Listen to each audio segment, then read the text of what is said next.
Have you ever wondered where our stories come from? I'm not talking about the latest blockbuster movie or best-selling novel. I mean the really old stories. The ones whispered around campfires thousands of years ago. Passed down from generation to generation, long before anyone even thought to write them down. These are the myths, the legends, the epics, the very DNA of human imagination. Today, we're going on an adventure back in time. We're going to explore some of the most powerful and enduring stories ever told. Stories that shaped civilizations and continue to echo in our lives today. Forget dusty old textbooks. These tales are packed with heroes, monsters, gods, and epic journeys that make modern fiction look tame. Let's start in ancient Mesopotamia, the cradle of civilization, with the Epic of Gilgamesh. This isn't just an old story. It's one of the first great works of literature we have, period. It was etched onto clay tablets over 4,000 years ago. The story follows Gilgamesh, a powerful king who is part god and part man. At first, he's a bit of a tyrant, so the gods create a wild man named Enkidu to challenge him. But instead of being enemies, Gilgamesh and Enkidu become the best of friends. They go on incredible adventures together, slaying monsters like Humbaba, the guardian of the cedar forest. Their bond is the heart of the story. But tragedy strikes when Enkidu dies, and Gilgamesh is absolutely devastated. Faced with the reality of his own mortality, he embarks on his greatest quest yet, a search for the secret to eternal life. His journey is long and perilous. He crosses the waters of death and meets Utnapishtim, a man who survived a great flood sent by the gods. Does Gilgamesh find immortality? No. But what he finds is something far more profound. Wisdom.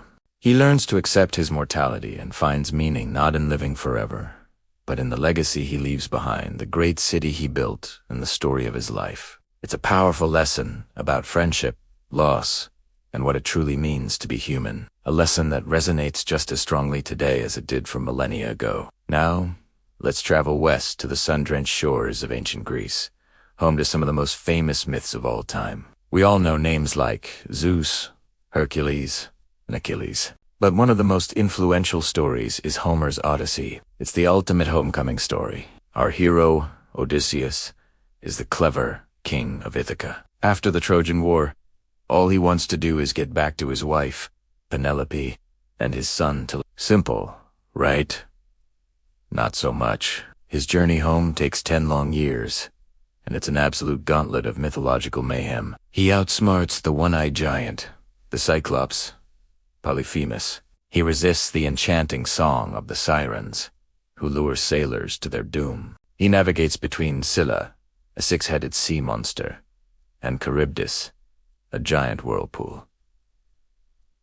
He even travels to the underworld. He's constantly tested, not just by monsters, but by his own longing and despair. Meanwhile, back in Ithaca, his wife, Penelope, is a hero in her own right. She's surrounded by arrogant suitors who want to marry her and take Odysseus's kingdom. But for 20 years, she cleverly holds them off, promising to choose a husband only after she finishes weaving a burial shroud, which she secretly unravels every night. Her loyalty and intelligence are just as legendary as Odysseus's adventures.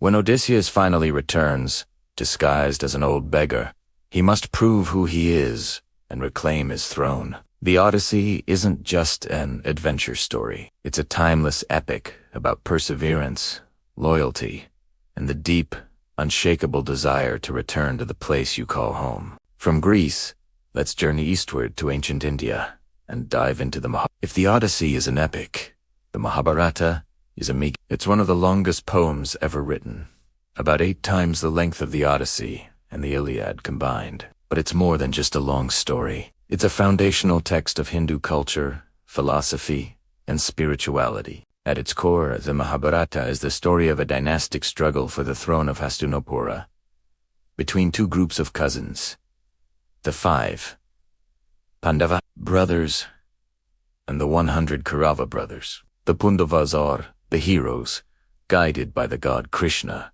who serves as their charioteer and advisor. The conflict escalates from a simple rivalry into a full-blown war, culminating in the cataclysmic Battle of Kur. The story is filled with incredible characters. divine weapons, complex moral dilemmas, and deep philosophical discussions. Perhaps the most famous part of the Mahabharata is a section called the Bhagavad Gita. Just before the great battle, the Pandava hero Arjuna has a crisis of conscience.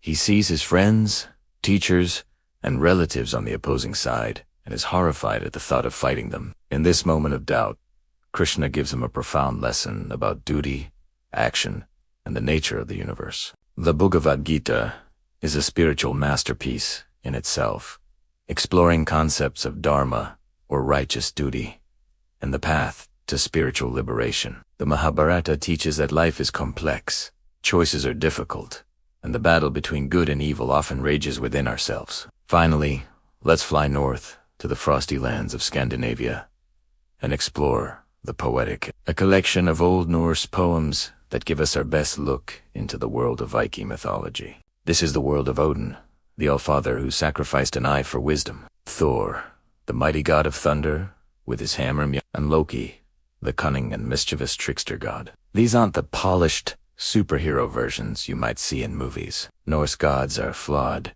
gritty, and, most importantly, mortal. They know their world is not permanent. They live in the shadow of a prophecy called Ragnarokta, Twilight of the Gods. Ragnarok is the end of the world, an epic final battle where the gods will fight against a host of giants and monsters, including Loki and the great wolf Fenrir. Many of the major gods, including Odin and Thor, are destined to die. It's a grim, fatalistic worldview, but it's also incredibly heroic. The Norse myths tell us that even in the face of certain doom, what matters is how you face it. You fight bravely, you defend your honor, and you face your destiny without flinching. It's a philosophy that explains a lot about the Viking spirit. But even in this tale of destruction, there's a glimmer of hope. After Ragnarok, the world is reborn, and a new generation of gods and a pair of human survivors emerge to start anew. It's a cycle of death and rebirth, a theme we see in so many cultures. From Gilgamesh's search for meaning to Odysseus's long journey home, from the moral struggles of the Mahabharata to the heroic fatalism of Ragnarok. These ancient stories are more than just entertainment. They are our oldest attempt to answer the big questions. What does it mean to be a hero?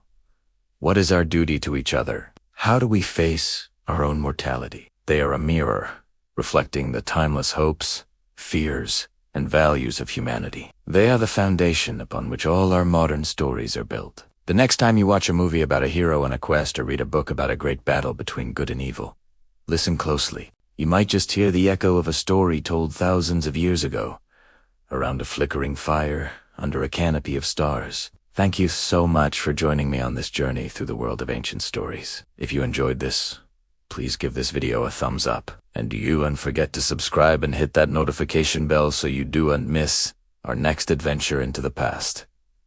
Let me know in the comments which ancient story is your favorite. Thanks for watching, and I'll see you in the next one.